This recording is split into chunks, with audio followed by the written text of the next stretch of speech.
أعوذ بالله من الشيطان الرجيم بسم الله الرحمن الرحيم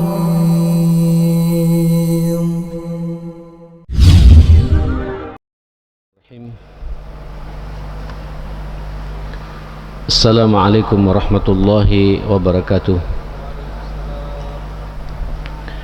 إن الحمد لله نحمده ونستعينه ونستهديه ونستغفره ونعوذ بالله من شرور أنفسنا وسيئات أعمالنا من يهده الله فلا مضل له ومن يضلل فلا هادي له وأشهد أن لا إله إلا الله وحده لا شريك له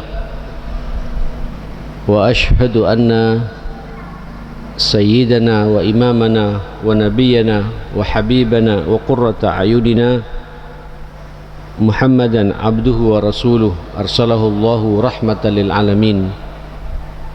اللهم صل وسلم وبارك وترحم على هذا النبي الكريم وعلى آله وصحبه ومن سار على نهجه واتبع سنته إلى يوم الدين.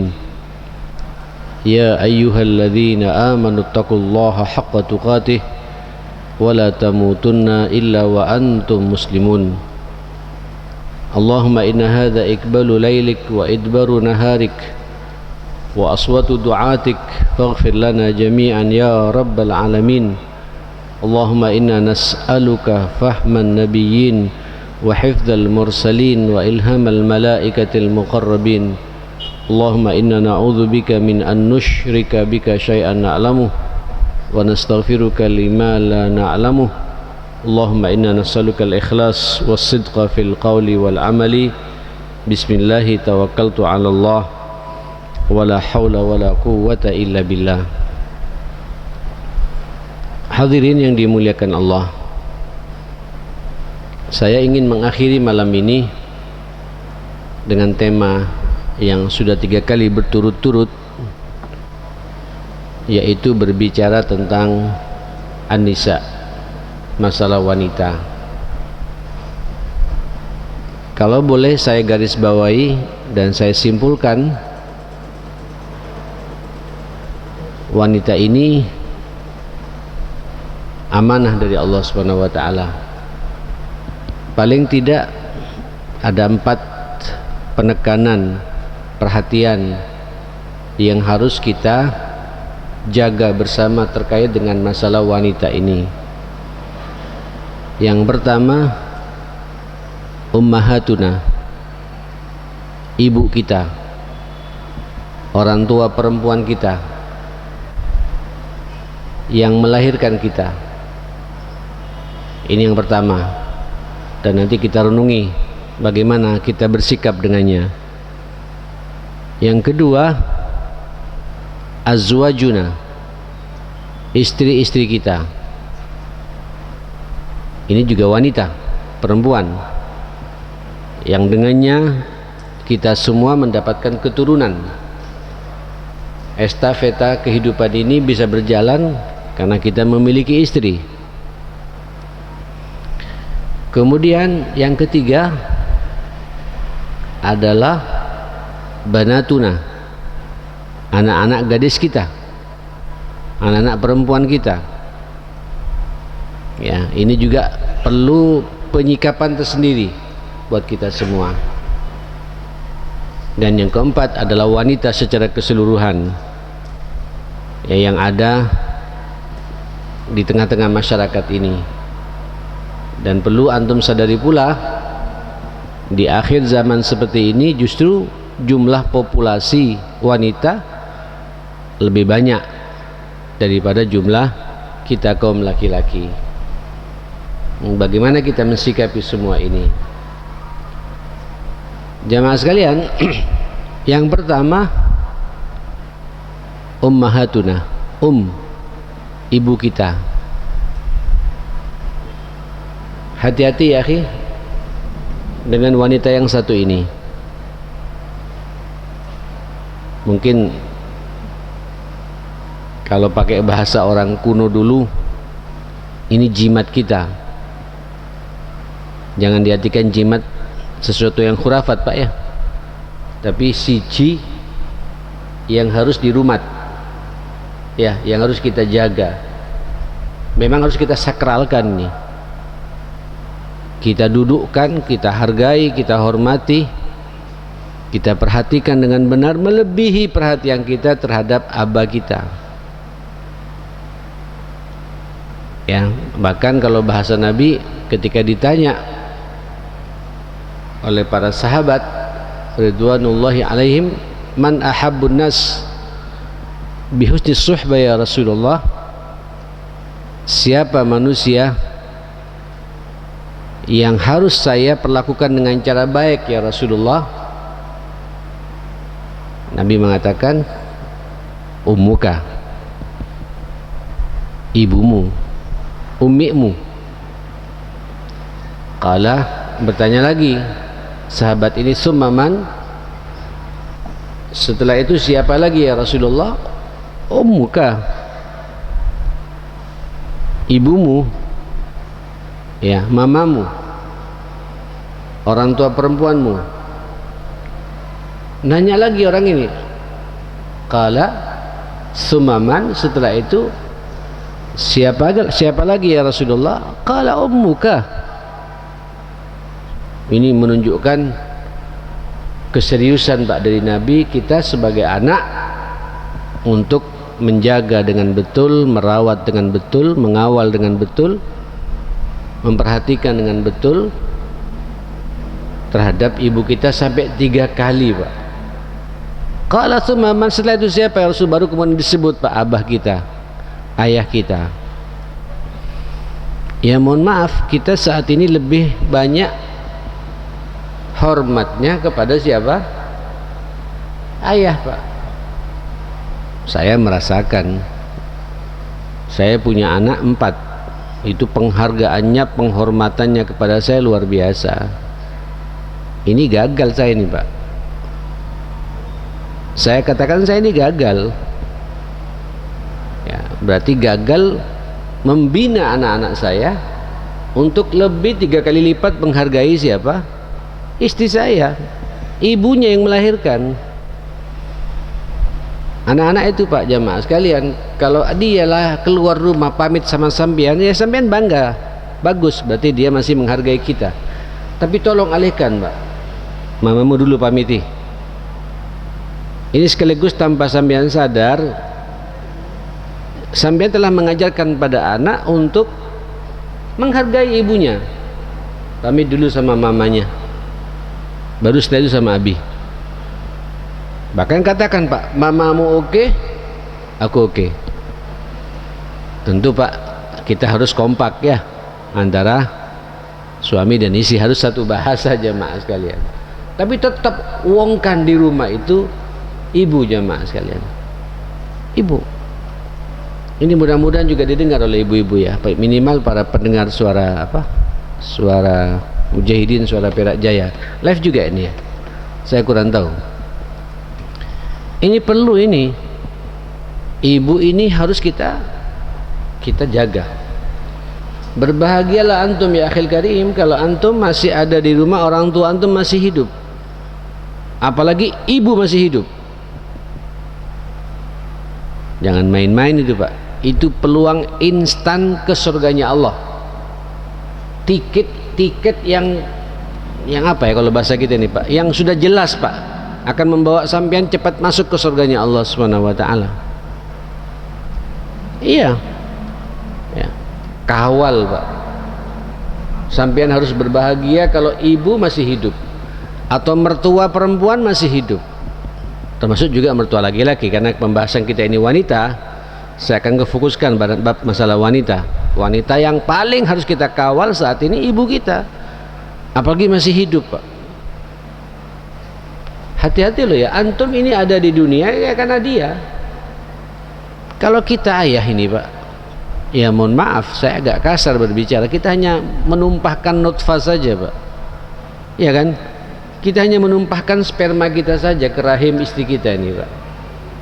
Tapi yang mengolah, yang merawat, yang menjaga, wahnan ala wahnin, capek di atas capek, Masya Allah, mengandungnya. Aduh, luar biasa itu jemaah sekalian.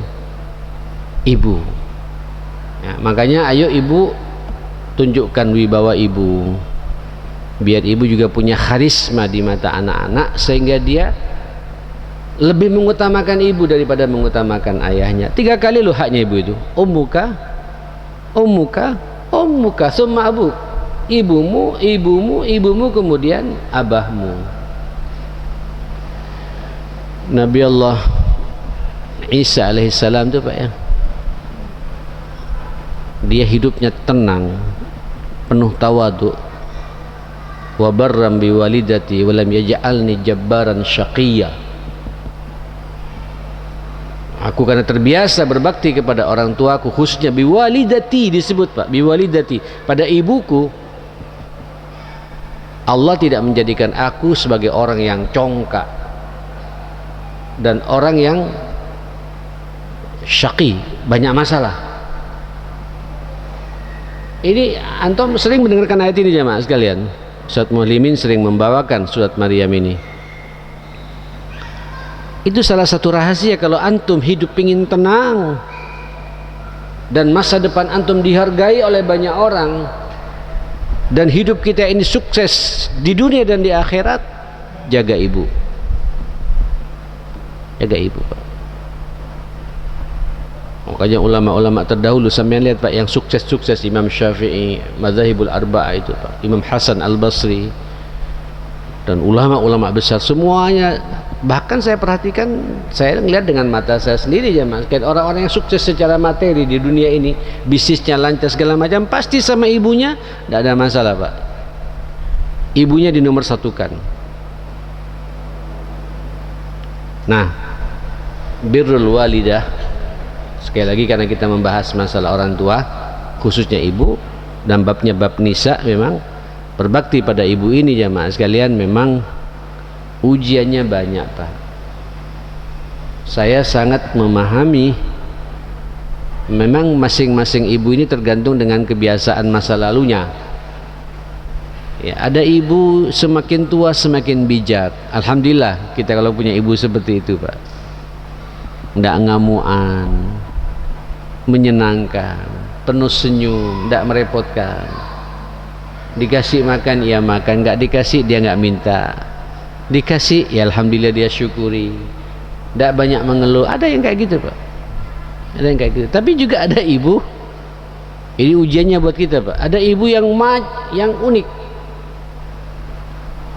ya, semakin tua itu ya insya Allah lah, saya yakin dengan doa kita yang sabar sebagai anak, justru Pak kalau sampai ngelihat ibu di masa tuanya nggak dekat sama Allah, kaplingkan Pak waktu kita, munculkan dalam benak kita, ini peluang yang instan dari Allah saya untuk menyelamatkan orang tua saya yang melahirkan saya.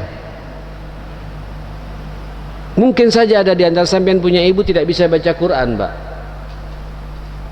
terus dia masuk usia renta 80 tahun, 85 tahun, mau 90 tahun, terus sakit, jatuh, patah kakinya, tidak bisa berbuat apa-apa.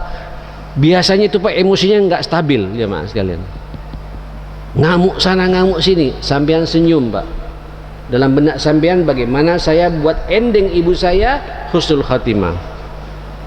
Aduh, ini sampean kalau berhasil Pak, tua sampean akan dibegitukan pula sama anak-anak sampean.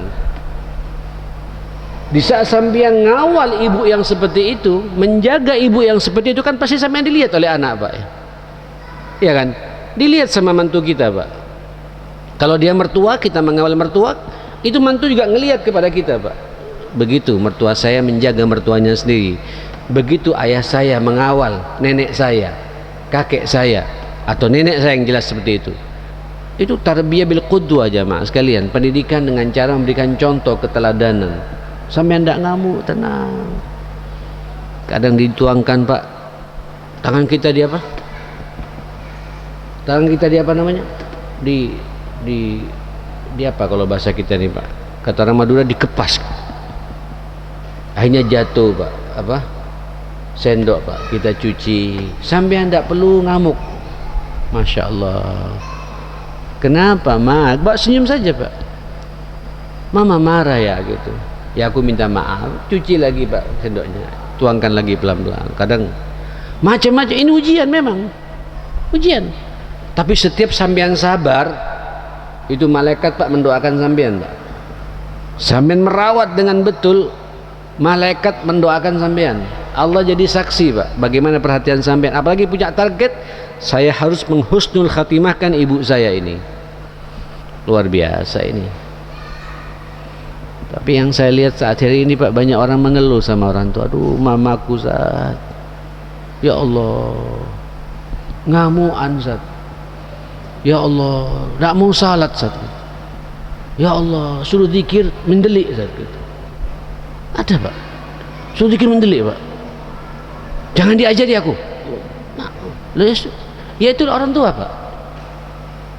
Tapi sampean husnudzon sama Allah, saya anaknya, saya lahir dari rahimnya, saya harus bisa mengawal ibu saya ini, harus bisa menjaga ibu saya ini, saya harus bisa menenangkan ibu saya ini. Cari hatinya pak sampai dia luluh dan tahu betul bahwa kita maksimal merawat dia, mengawal dia. Jamaah sekalian, wallahi ya akhi, andai kata uang antum habis pak, itu deposito kita di akhirat. Dan demi Allah pula jamaah sekalian, andai kata orang tua kita mengambil uang kita, masuk ke rumah kita pak, buka lemari kita, ngambil, tak pamit sama kita, itu halal pak, itu halal pak. Sampai tidak bisa mengkriminalkan orang tua yang seperti itu. Bahkan sampai dikriminal nanti oleh Allah Subhanahu wa taala kalau sampean melawan. Jamaah sekalian, anta wa maluka li abik, itu bahasa Nabi itu. Ente, dirimu dan semua hartamu itu milik orang tuamu sebenarnya. Walaupun insya Allah pak, orang tua yang bijak tidak akan berbuat seperti itu ya mas. Tapi ada orang tua yang kayak gitu. Kenapa sengaja dimunculkan begitu sama Nabi? Karena ada fenomena begitu jamaah sekalian. Ini wanita pertama. Makanya ulama-ulama terdahulu pak, ketika sudah orang tuanya meninggal dunia, itu sampai menangis pak. Menangisnya kayak tidak masuk akal itu ya, karena merasa peluang-peluang beramal saleh yang instan sudah tidak mendapatkannya lagi jemaah sekalian. Saya ini pak, kalau udah bicara ibu ya gimana ya, saya ini dibesarkan oleh ibu, seorang ibu ya. Saya sebelum lahir dalam kandungan pak, abah saya sudah meninggal dunia. Saya dibilang yatim dulu jamaah sekalian. Dan saya dibesarkan oleh ibu saya, kencengnya nggak mufakat, kerasnya nggak mufakat, sampai sekarang tidak hilang pak dalam benak saya. Kadang-kadang dibawa mimpi jamaah sekalian. Dan saat itu ketika ada kayak gitu, berarti dia negur saya, berarti saya lupa, kurang serius mendoakan pada ibu saya.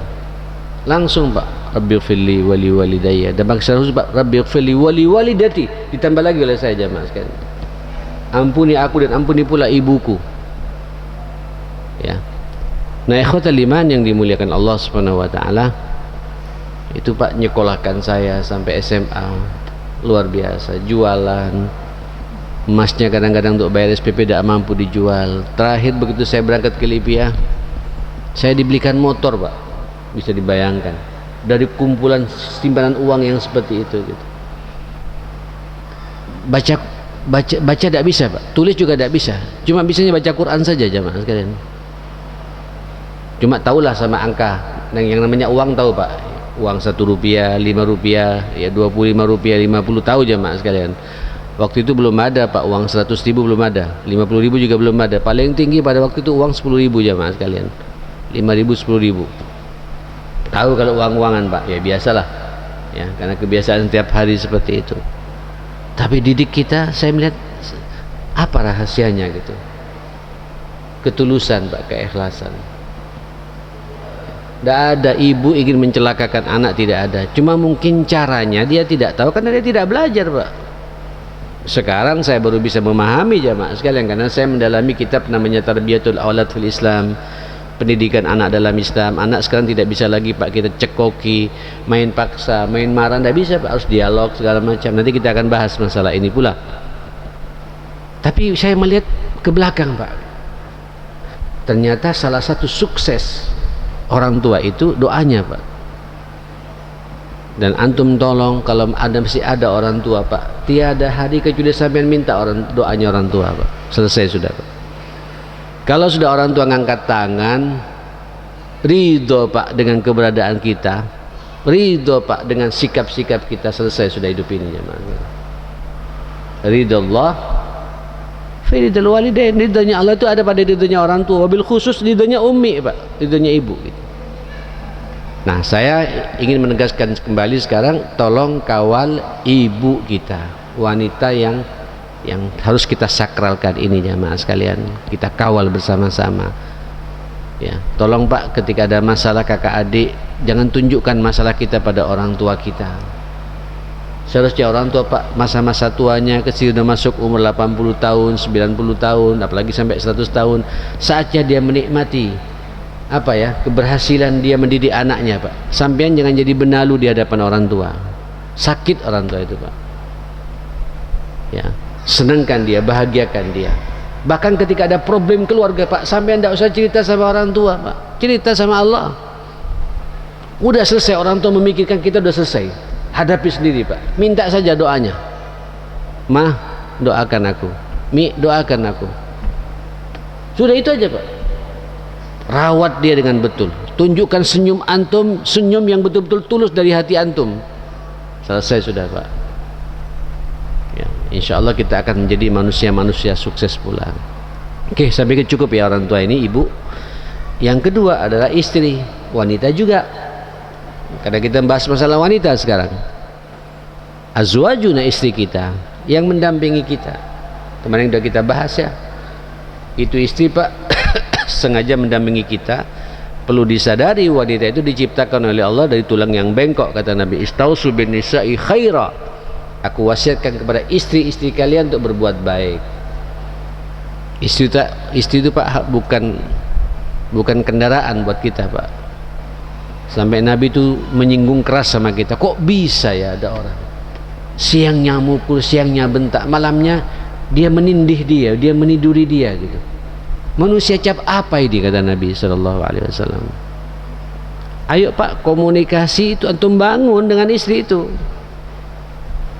Bahkan ukuran baik kita ketika sampai sudah berkeluarga, itu ukurannya Pak, bukan orang tua mengukur kita lagi, bukan Pak. Walaupun kita tadi membahas masalah birrul walidain, karena pembahasannya kita Pak pada orang tua. Tapi ukuran baik kita ketika kita sudah berkeluarga itu sejauh mana komentar istri kita kepada kita. Saya sekarang mengajian dengan Bapak di sini, sekian puluh orang hadir bersama saya saat ini. Sampai mengatakan, Ustadz Muhammad Saleh Drehe, Masya Allah. Ya biasalah, karena sampai tiap Selasa ngaji sama saya. Tapi siapa saya sebenarnya? Sampai perlu tanya Pak sama ibunya anak-anak di rumah. Ya apa bujumu itu, Ustadz Drehe itu? Kalau dia mengatakan memang baik, nah memang insya Allah Pak saya laki-laki baik gitu. Tapi kalau sampai ke rumah, ya apa Ustaz Rihib? Aduh, emang suami saya ngomongnya enak itu, di mimbar Masya Allah, tapi di rumah ngamuan terus gitu. Habis saya ini Pak. Di luar Masya Allah loman sama orang, tapi di rumah medit gitu. Habis saya ini Pak. Makanya kata Nabi, khairukum wa altafukum li ahli, sebaik-baik kamu itu yang paling baik dan paling lembut kepada istrinya sendiri, keluarganya sendiri, jamaah sekalian. Wa ana khairukum li ahli, dan aku orang paling baik di antara kalian kepada keluargaku. Aku orang paling baik, kata Nabi sallallahu alaihi wasallam. Nah, ikhwatal iman, ayo Pak, kawal istri kita. Kenapa sampean perlu berbuat baik? Saya kok tidak yakin ya istri itu Pak akan mampu maksimal mendidik anak-anak kita kalau dengan kita ada masalah Pak. Saya tidak yakin itu. Anak itu akan menjadi anak yang saleh, yang benar, kalau kemudian kita dengan istri ada masalah Pak. Makanya dia mengatakan istausu bin nisa'i khaira, aku wasiatkan kepada kalian untuk berbuat baik kepada istri kalian. Jangan main-main itu ya. Diciptakan di tulang rusuk yang bengkok. Memang bengkok perempuan ini Pak, kadang-kadang tidak masuk akal. Dan antum tolong ya akhi, wanita itu diciptakan oleh Allah sebagai apa? Syaqaiqur rijal, pendamping kita ma'asyal muslimin. Antum nikmati itu Pak. Tentu antum juga harus tahu konsekuensinya, bagaimana kemudian membuat istri kita membahagiakan kita terus. Itu tidak cukup kita hanya nuntut Pak. Pertama, antum sudah mengajarkan dia iman yang benar, ibadah yang benar. Yang kedua, antum sudah menanamkan tidak apa, akhlak yang baik dengannya itu. Antum ada jadi contoh ya akhi, karena antum qawwamuna 'alan nisa. Antum laki-laki menjadi pelopor Pak, menjadi teladan kepada istri di rumah Pak. Kalau antum tidak suka tahajud, istri pun juga susah untuk tahajud Pak. Walaupun sebelumnya Pak dia ahli tahajud, ketika ketemu dengan suami nggak suka tahajud, lama-lama tidak tahajud juga Pak. Kalau antum terbiasa baca Quran, istri juga pasti baca Quran, pasti itu sudah jemaah sekalian. Kalau antum puasa Senin Kemis, istri ikut juga puasa Senin Kemis, pasti itu jemaah sekalian. Jangan dibolak-balik. Ya bersyukur juga Pak kalau kemudian kita punya istri menyemangati kita ya Pak ya. Alhamdulillah. Itu poin Pak. Tapi sebenarnya tanggung jawab peribadatan, iman dan akidah ini serta akhlak ini kita kaum laki-laki, para suami ini jemaah sekalian. Termasuk juga wawasan berfikirnya. Antum kalau tidak perhatian sama istri Pak, ini amanah dari Allah SWT. Bagaimana dia maksimal mendidik anak-anak kita kalau tidak tahu bagaimana cara mendidik anak-anak kita jemaah sekalian. Fasilitasi ya akhi, belikan buku. Kalau dia istri kita hobi baca, belikan buku Pak. Loh, saya sampai sekarang mohon maaf, 1 bulan sekali minimal kita datang Pak ke toko buku itu Pak. Kebetulan saya punya istri hobinya suka buku-buku yang tebel-tebel jemaah sekalian. 1 minggu selesai, dibaca lagi, nanti beli lagi, terus tidak apa-apa, terbuka wawasannya jemaah sekalian. Dan dia tahu nanti bagaimana berkomunikasi dengan anak. Jaga Pak kecerdasan istri kita Pak. Terus apalagi jemaah sekalian, termasuk juga sampean juga punya kewajiban untuk merawat fisiknya. Sampean pengin istri melayani kita, tapi sampean tidak memfasilitasi, ada konsekuensinya itu jemaah sekalian. Belikan daster yang baik, yang kira-kira sampean beli daster cocok untuk sampean pandang Pak. Karakter istri Pak suka berdandan. Karakter wanita itu suka berdandan. Jangan sampean suka melihat dandannya wanita lain Pak. Istri dandani. Sehingga sampean di luar Pak tidak mikir macam-macam. Di rumah ada hal yang lebih cantik daripada di luar. Siapa itu? Istri kita Pak. Rawatan. Nah, itu ada konsekuensinya Pak. Butuh apa Pak? Butuh hada juga Pak. Lu ngerawat itu kan butuh Pak. Membersihkan pipinya, membersihkan ketiaknya supaya tidak berbulu. Saya paling tidak bisa Pak lihat wanita berbulu di sininya Pak. Tidak bisa tidur saja Pak sekalian. Harus bersih terus. Ini juga perlu Pak perawatan. Tiap bulan saya sendiri yang ngantar jemaah sekalian ke salon khusus untuk merawat ini, yang mencabut juga perempuan. Harus begitu. Ada konsekuensi logis jemaah sekalian. Itu perhatian kita pada wanita. Sehingga sampai masuk ke rumah Pak wangi. Di luar kan godaannya banyak sampean ya. Apalagi sampai masuk ke TP Pak, masuk ke TP ke ruangan khusus masalah parfum Pak, puyeng kita nih Pak. Terus pulang ke rumah ada isi kita dasteran, parfumnya asap dapur, baru masak ikan asin, sempurna sudah Pak. Tak boleh kita begitu Pak. Masuk ke rumah istri Pak, tidak apa-apa centil sama suami, harus centil. Hiburan kan, bagaimana dia bisa menghibur kita Pak? Karena fitrah laki-laki Pak suka dengan wanita. Wanita yang kita sukai siapa? Yang kita nikahi dengan cara yang halal itu Pak.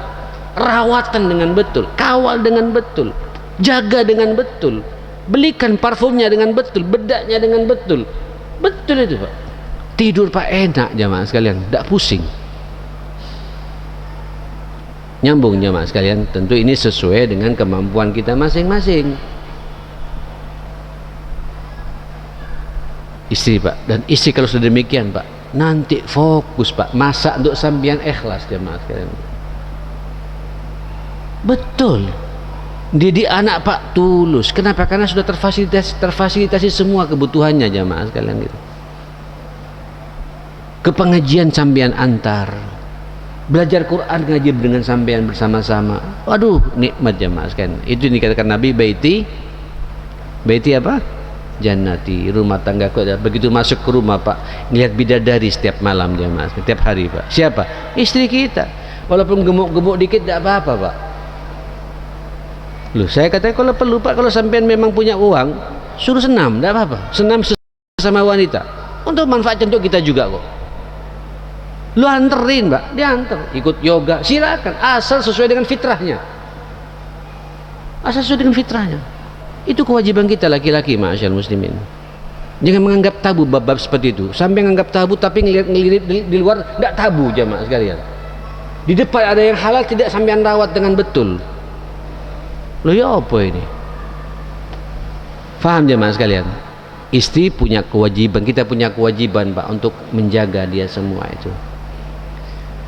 Nah, yang ketiga adalah anak-anak gadis kita sendiri, anak-anak perempuan kita.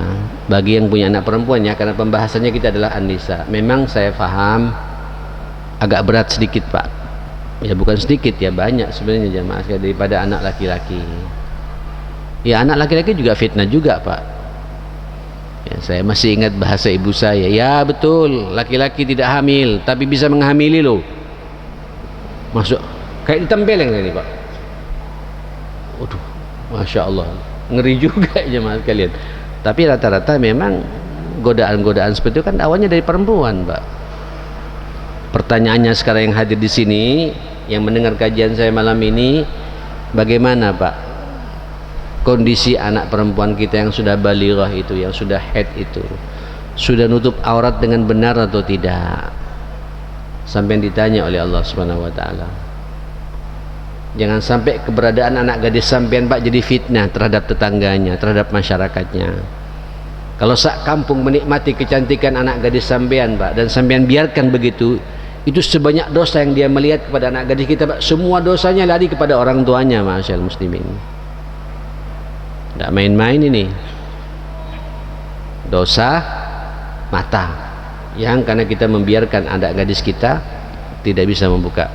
Paling tidak silakanlah lihat kajian saya Pak di Tarbiyatul Aulad itu ya, ketika sampai pada bab bagaimana mensikapi anak wanita.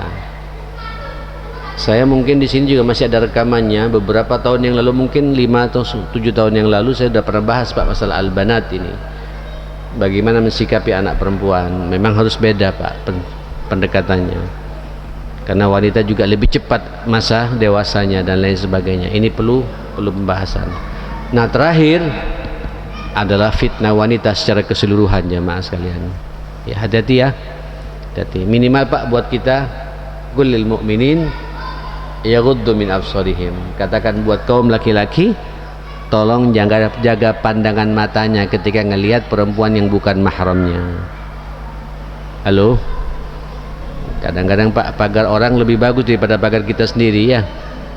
Pagar tetangga Pak kok lebih indah daripada pagar yang ada di depan mata kita ini jemaah sekalian. Hati-hati Pak, jaga pandangan mata kita. Memang laki-laki ini semua Pak, tidak ada yang lebih nikmat untuk kita pandang daripada ngelihat lawan jenis. Ini ujian buat kita. Hubbus syahwati minan nisa, cinta kepada wanita. Tinggal sampean bisa tidak mengendalikan pandangan mata kita untuk tidak melihat apa yang diharamkan oleh Allah Subhanahu wa taala.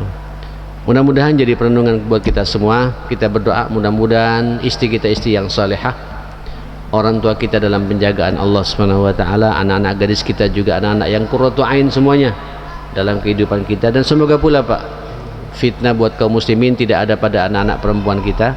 Mudah-mudahan mereka semua dijaga oleh Allah Subhanahu wa taala menjadi wanita-wanita yang salihah, mukminah, qanidah atas izin Allah Subhanahu wa taala.